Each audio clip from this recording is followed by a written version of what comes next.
nakakatakot po ang ipapaabot ng ating kaibigan, no? May lugar na naman po nakikita si kaibigan, natatamaan po daw ng malaking tipak ng lupa o landslide. Kaya nandito tayo kasi ngayong oras talaga niya sasabihin kung ano pong mga lugar na dapat po ngayon ay mag-ingat. Kasi kagabi nakita talaga nila guys kung ano po ang mangyayari dyan sa lugar na yan. Sana po ay mag-ingat tayo kasi kung ikumpara po natin sa iba, ang mga naguhula at tumitingin sa mangyayari sa mundong ito ay sa totoo lang ang kaibigan po natin Windy iba kung ikumpara sa tao. Kaibigan, nandito po ako kaibigan Linyo. Si Linyo ang nagpunta dito ngayon guys dahil po si kaibigan po nating Windy Shuto ay inuutusan ngayon doon sa kanilang kaharian para ayusin ang mga dapat ayusin po doon, lalo na ngayon ay tumitindi ang mga kalamidad. Kaibigan, gaano po ba ito katotoo ang nakikita ninyo sa lugar na ito? Pwede po ba natin malaman kung anong lugar ang tatamaan po dito ng malaking landslide po? Sana hindi ito mangyari sa buwan na ito guys, no? May nakita si kaibigan ngayon guys doon sa kanilang kaharian. Kaya babanggitin po namin ang dalawang lugar. Naku, kaibigan. Before po tayo magbabanggit guys, paalala ko lang po sa inyo, si Ghost Hunter 88 fans, hindi yan ako. Mga video ko lang po ang nandyan. At saka baka ma-scam kayo ni Ghost Hunter 88 fans. Mag-ingat po kayo dahil hindi talaga yan akin. Ang sa akin po na mga FB, Ghost Hunter 88, GH88 at saka Ghost Hunter original, yun po sa akin yan ha. Tandaan po ninyo, scammer si Ghost Hunter 88 fans. Balang araw matukoy na po yan ng NBI dahil po malaking kaso ang kanyang haharapin dito dahil ginamit po niya yung ating mukha. Bawal pala yan, no? Nandun po tayo sa NBI kahapon. Yun po ang tunuro nila na i-track nila kung anong lugar ito. Basta si Loloy, nakalimutan ko po yung apelyido nito bukas guys. Kaibigan, salamat po sa inyong paalala kaibigan ha.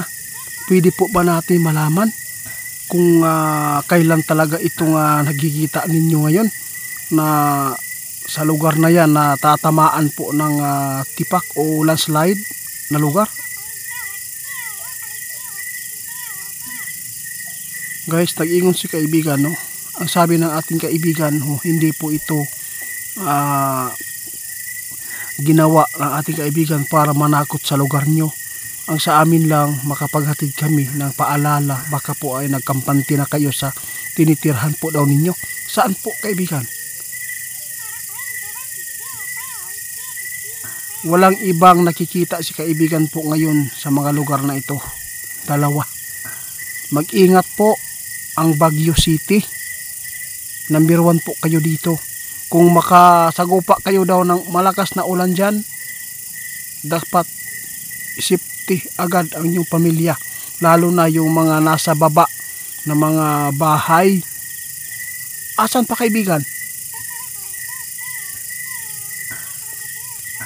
Nako po, ito po yung nakakatakot ngayon guys, na balita ng ating kaibigan, no?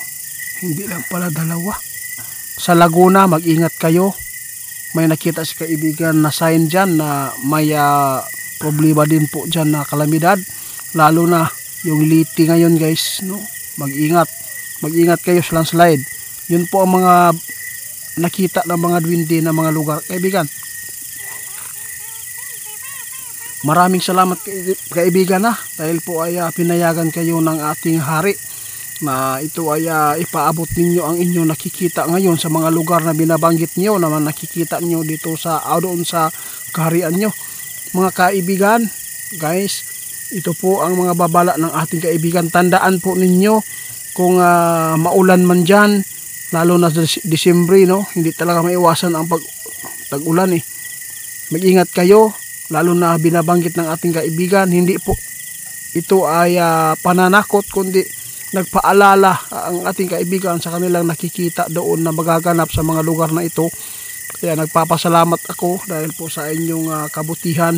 Alam po ninyo guys, maraming manghuhula talaga dito sa mundo natin na nagbibigay. Sos, grabe. Sabi ng ating kaibigan, huwag kayong magalit sa mga taong nagpapaabot ng mga advice o paalala sa inyo. Dahil isa din po sila na makapagbigay ng pagmamasid natin sa paligid natin kung ano man po ang mga napakinggan po natin sa social media ngayon. Si Rudy Baldwin, yung Negro, yung ibang mga manghuhula tulad po ni G. Costura, no? Sila po ay malaking tulong para po ang mga tao ay mapaabutan ng babala para naman ay hindi po magkapanti lamang, no? Sayang ang buhay, walang repli. Kaya lagi po tayong manalangin. Uulitin ko, si Ghost Hunter 88 Pants ay hindi po yan ako. Mga video ko lang po ang nandyan. Ninakaw po nila ang aking mga video sa YouTube.